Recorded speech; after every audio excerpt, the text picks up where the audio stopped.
What's up, y'all? Today we're working on some damage badges. I already have one video on how to consistently get more damage, but this video is specifically talking about getting the badges and hopefully you can increase your highest damage game with these tips. This video isn't instantly going to put you over 4k damage if you're not at that level, but if you're close, I think it will push you over the hump. If you're working on a 2k or a 2500 damage badge, this will definitely help you. You don't need to watch the first video, but I still recommend it if you haven't already. Before the game even starts, there's some things you can do to make this a little bit easier on yourself. First is your legend. If you just want a damage badge in general, not on a specific legend, definitely pick a mobility character.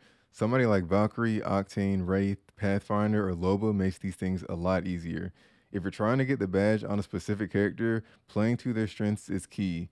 You can't play overly aggressive as a Rampart or something because you have no escape ability to bail you out. If you have a teammate or two playing with you, having them on characters like Valkyrie or Ashe is going to help making fights a lot easier to find and get to. Legends like Jibby, Lifeline, and Loba are great support too for revives or for ammo.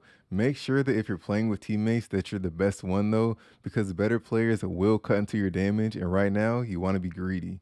Next pregame thing is your game mode.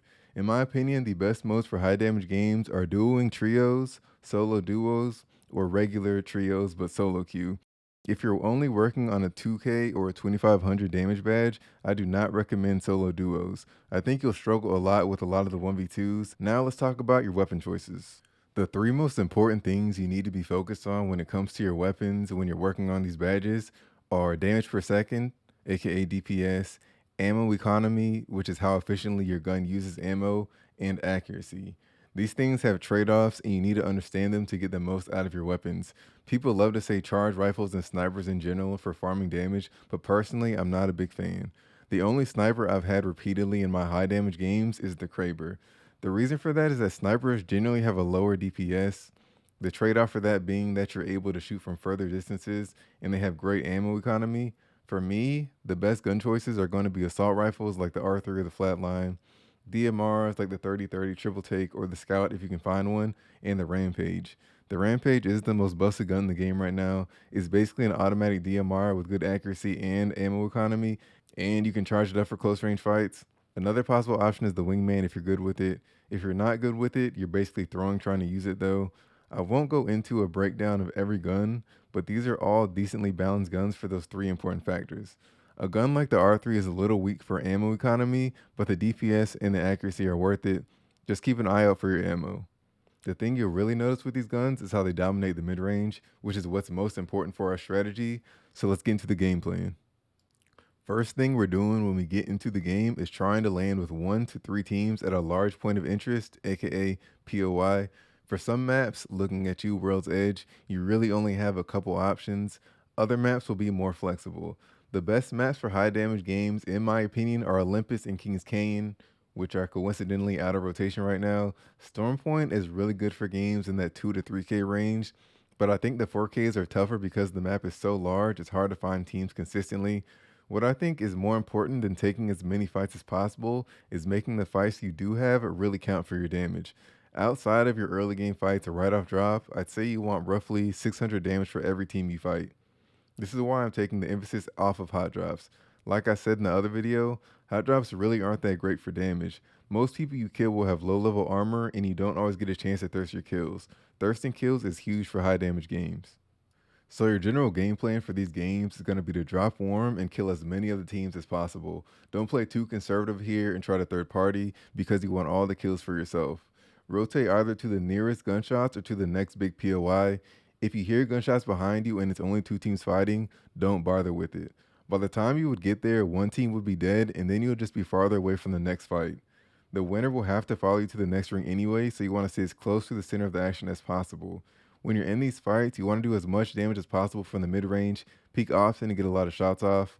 If you're not worried about running out of ammo, you're not shooting enough. You don't want to end fights too quickly because you won't get too much damage from that, but also don't take too long because the amount of third parties will become overwhelming. That's the biggest reason why I've been emphasizing the mid-range fighting. From this range, you don't have to commit to the fights and put yourself in too much danger, but you also should be close enough to maintain decent DPS and be able to thirst kills. This is why your ammo economy is going to be so important. If things get too crazy and you can't get any loot, you're gonna have a bad time. This is when a Loba would be nice. It's also why Loba is easy to get high damage games with. Don't get too comfortable not pushing because you still want to end fights in a reasonable time. If you get a knock, go in for the cleanup, but don't feel the need to full send teams in 50-50 fights. When you get into a certain close range, it's kill or be killed, and those fights don't usually get you the most damage. Continue rotating the fights, POIs, and or the ring until the end game, and then it's business as usual. Usually, once you're at the last 3 or 14, the game slows down a bit anyway, so it's easy to get damage here if you have the ammo for it. If you're close to a damage badge, this is when you want to farm if possible. I've gone from barely 3k to 4k on just the last team. Don't be afraid to tell your teammates if you're close to a badge too. I found most people have been pretty nice about it. Last thing you'll need here is a little bit of luck. Nobody really addresses it, but the fact is when you're hitting new highest damage games, it's a bit of a balancing act.